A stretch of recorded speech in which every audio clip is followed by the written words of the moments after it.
Bonjour, bienvenue à tous sur le site du lycée Saint-Lambert.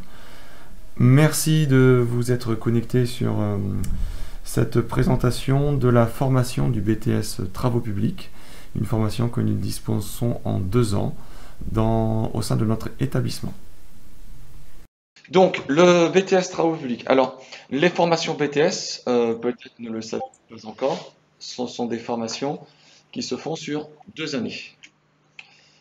Voilà. Alors, euh, donc on vous a dit qu'on allait vous parler un petit peu du domaine des travaux publics. Donc, ce qu'il faut savoir, c'est que c'est un domaine qui est très vaste, même si la formation, on a l'impression de se spécialiser. Donc, les travaux publics, ça représente des constructions donc, qui servent à la communauté. Donc, ça concerne tout ce qui permet aux hommes, aux personnes de mieux communiquer, des routes, des voies navigables, des voies ferrées, euh, tout ce qui va être les transports publics, et ainsi que la distribution de l'énergie et des télécommunications. Voilà. Si je peux résumer, en gros, là, c'est de la construction, et si c'est chauffé et si vous mettez des gens dedans, c'est du bâtiment, et tout le reste, c'est des TP. Donc, ce que je vous sous-entendais, c'est que les projets peuvent être à la fois de très grande ampleur enfin, donc, du niveau européen, comme par exemple, eh bien, il y a quelques années, ce qu'on appelait l'autoroute des estuaires, en France, qui permettait de relier le nord de l'Europe au sud de l'Europe, à l'Espagne et au Portugal surtout, donc en contournant Paris et en passant par les grandes villes comme Le Havre, Rouen, euh, à proximité aussi de la Bretagne, Rennes, Nantes, bon, et Bordeaux, qui étaient jusqu'à présent des endroits qui n'étaient pas accessibles facilement depuis l'Europe. Donc voilà, il y a eu aussi des grands projets de communication de voies LGV à grande vitesse. C'est pareil, ce sont des projets qui se décident au niveau européen. Il y a d'autres enfin, d'autres entités, par exemple en ce moment, le Grand Paris, euh, c'est euh, c'est aussi donc beaucoup la gestion la création des lignes, nouvelles lignes, ce sont des travaux publics. Et ça, c'est du local. Et puis après, vous aurez aussi les villes qui vont faire en sorte que la voirie au quotidien, que vous utilisez tous les jours, que la voirie soit suffisamment en bon état, que votre système d'égout fonctionne tous les jours, que vous ayez bien tous les matins de l'électricité, des choses comme ça, que le téléphone aussi fonctionne tout le temps. On distingue aussi donc les travaux publics. Alors, quand je vous disais que c'était vaste, on peut faire de la construction par-dessus le sol et on travaille aussi le terrain naturel. Donc c'est ce qu'on appelle les terrassements. Donc c'est la partie préparatoire à la création d'une voie ferrée, des autoroutes. Euh, donc il faut enfin modeler le terrain naturel. Et donc ce sont des chantiers qui appartiennent au domaine du génie civil. Le matériau principal, donc ce sont les sols en place et qui n'ont pas du tout on a la même approche que construire un bâtiment ou enfin, un ouvrage en béton, en bois euh, ou, euh, ou en métal. Voilà. Donc, ce que l'on appelle le génie civil, donc ça concerne des grandes constructions comme les ponts, les barrages, les centrales nucléaires, donc les réservoirs d'eau. Euh, et puis donc le Grand Paris aussi actuellement, il y a énormément de travaux souterrains, hein, des tunneliers qui sont en train de donc creuser donc les galeries qui permettront de faire passer les futurs métros. Et puis aussi donc tout ce qui va être réseau enterré. Donc autre domaine aussi des travaux publics, ce qu'on appelle les fondations spéciales. Alors donc les fondations, c'est ce qui permet aux bâtiments ou enfin à tous les ouvrages au-dessus du terrain naturel donc de s'asseoir sur le sol sans risquer de s'enfoncer ou de s'effondrer. Eh bien, donc le domaine des travaux publics va s'occuper de des fondations dites spéciales, c'est-à-dire de très grande hauteur, par exemple. Ce qu'on appelle aussi lorsque l'on descend et que l'on fait plusieurs niveaux de sous-sol dans un bâtiment, on peut être amené à creuser avec des outils particuliers. C'est du domaine des travaux publics. Alors, il faut savoir qu'on peut, par exemple, creuser dans le sol des grandes parois de plus de 40 mètres de profondeur et par la suite donc retirer la terre à l'intérieur. Et ce sont des travaux complexes qui sont faits dans le domaine des travaux publics. On travaille aussi autour de l'eau pour la création donc, des ports, aussi l'aménagement des canaux pour faire des voies fluviales, la création effectivement de plans d'eau, par exemple en ce moment pour le Grand Paris, il y a la création du futur bassin d'eau vive pour accueillir les épreuves de kayak qui est en cours de construction dans la région. Il y a des projets, par exemple le Mont-Saint-Michel, la baie du Mont-Saint-Michel sans sable, et l'activité humaine a accéléré le phénomène, et il y a donc eu la création il y a quelques années d'un barrage pour essayer de remettre un petit peu les choses en ordre.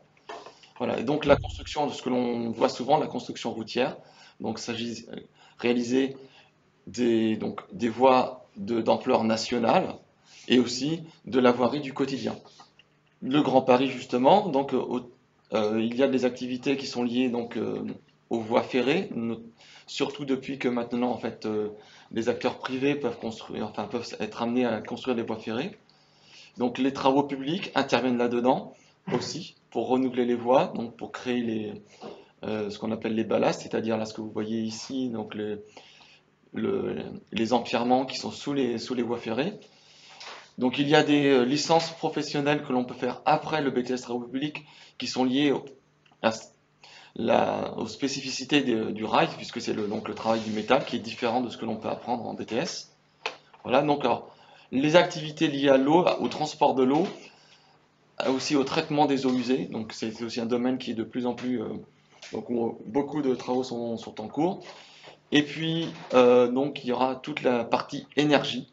Il faut savoir que les bassins d'éoliennes, les champs d'éoliennes qui sont créés, eh bien, toute la partie fondation, pose des pylônes, c'est fait par les travaux publics. La construction des centrales aussi électriques solaires, eh bien, c'est pareil, c'est du domaine du travaux public. Même si derrière, il va y avoir d'autres corps d'État, corps de métier, d'autres spécialités qui vont intervenir. Donc, je vais passer assez rapidement. Actuellement, on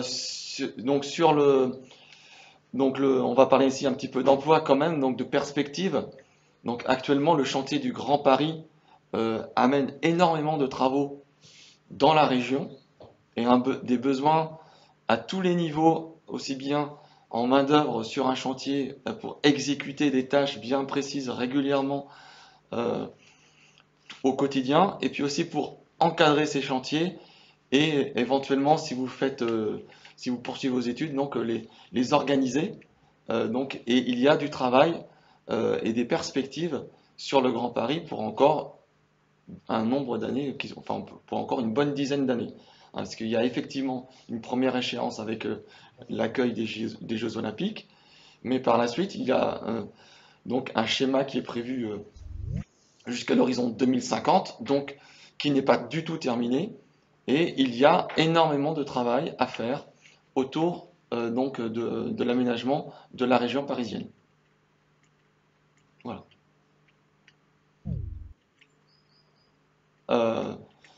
Donc je veux parler un petit peu des possibilités. Donc les travaux publics, c'est vrai qu'on imagine des personnes en train, alors soit sur une pelleteuse en train de travailler la terre, ou parfois on finit ça à la main, mais c'est aussi, on est dans l'air du temps aussi.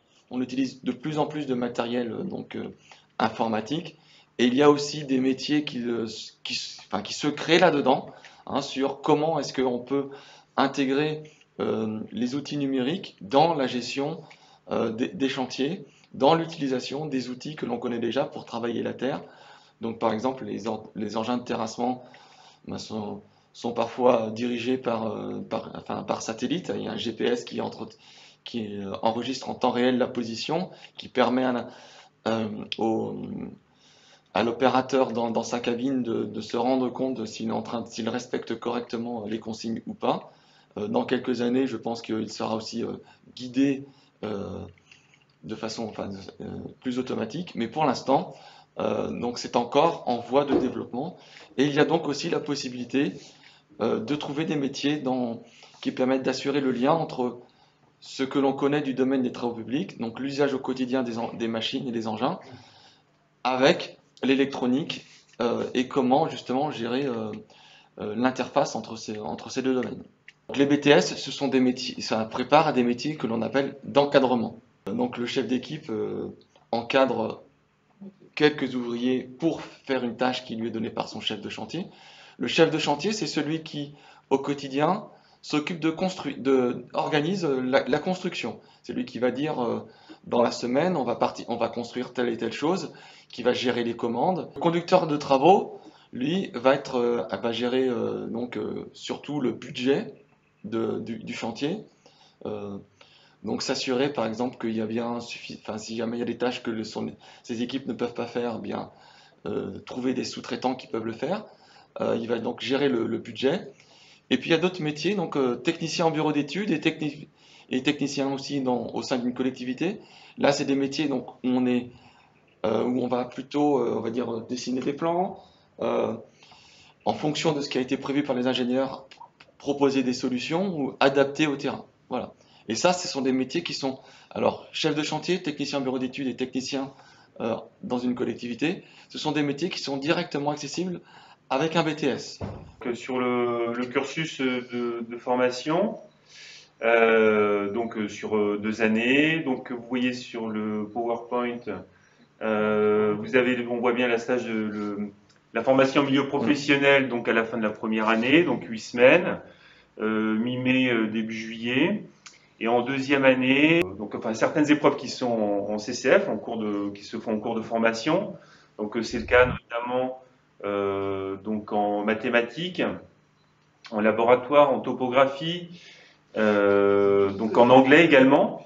En physique. En sciences physiques. Et en mathématiques aussi. Oui. En fait, finalement, il y a beaucoup de CCF et voilà. En épreuve ponctuelle, c'est très plus simple de le dire comme ça, je pense. Oui. Il y a 2 épreuves, donc une épreuve de français qui s'appelle, c'est de la communication, et une épreuve de... Comment ? Il y a un coefficient 4. Coefficient 4, oui. Voilà. Et une autre épreuve de mécanique et de technologie, qui est coefficient 3. Qui est coefficient 3, qui dure 6 heures, et donc qui est une épreuve ponctuelle sur les études mécaniques et technologiques. Et donc il y a également d'autres épreuves, ce sont des épreuves de projet qui sont très spécifiques au BTS travaux publics, qu'on retrouve aussi par exemple en BTS bâtiment. Donc en fait c'est une période d'évaluation qui est tout à la fin de la 2e année, donc 2 projets qui durent chacun 3 semaines. Également le rapport de stage. Donc en fait, le stage de 8 semaines fait l'objet d'une épreuve qui est spécifique. Donc tout ça, ça fait l'ensemble de l'évaluation pour l'examen du BTS. Voilà, donc là je vous présente les horaires. Ce sont d'ailleurs les répartitions horaires hebdomadaires. Donc si vous avez été ou si vous allez voir la présentation du BTS bâtiment, vous aurez à peu près le même découpage horaire. Ce qui va changer, c'est ce qui est à l'intérieur de ce qui s'appelle études des constructions, laboratoire, organisation de chantier, topographie et projet. Donc là, les supports vont changer. D'ailleurs, qu'on va pas travailler sur des ouvrages d'art ou sur la construction d'une route. Mais sinon, en fait, le découpage horaire en BTS bâtiment ou en BTS travaux publics est quasiment identique. Voilà. Alors, ce que je vous montre à l'écran, c'est ce que nos élèves de 2e année actuellement sont en train de faire. Donc, ils travaillent sur ce projet. Alors, on a simplifié un petit peu la présentation quand même. On n'a pas mis le pont dans l'ouvrage d'art dans son milieu naturel.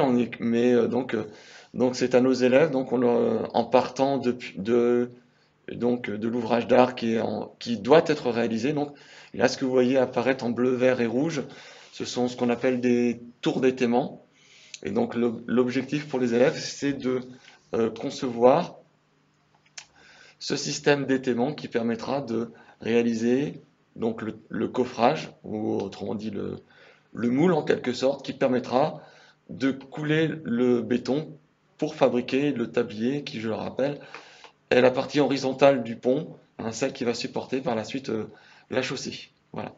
Alors c'est le type de pont typiquement que l'on étudie en classe et qui tombe également à l'examen. voilà, la taille d'ouvrage d'art que l'on peut étudier. Et donc là, donc là, c'est ce que vous voyez, donc c'est une vue qui a été faite avec SketchUp Pro et qui permet en fait de représenter l'ensemble de l'étaiement et du coffrage du tablier, hein, pour prévoir donc qu'est-ce que l'on va faire avec ce fichier informatique. Donc déjà, ça va permettre de le représenter, d'accord, correctement. Donc d'un point de vue contractuel, on doit 3 vues différentes. Donc il y aura une coupe longitudinale, une transversale, une vue en plan de l'ensemble du coffrage. Et ensuite, à partir de là, on va pouvoir déterminer les quantités de matériel, notamment dont on aura besoin. Ça va permettre aussi de faire un phasage de la réalisation du coffrage. Et à chaque fois, donc, on mettra en évidence des problèmes qui sont liés à la sécurité, et de façon à ce que, lorsque ce sera réalisé sur le chantier, on est bien tout anticipé, hein, et qu'il n'y ait pas de risque inutile qui arrive en cours de route. Voilà.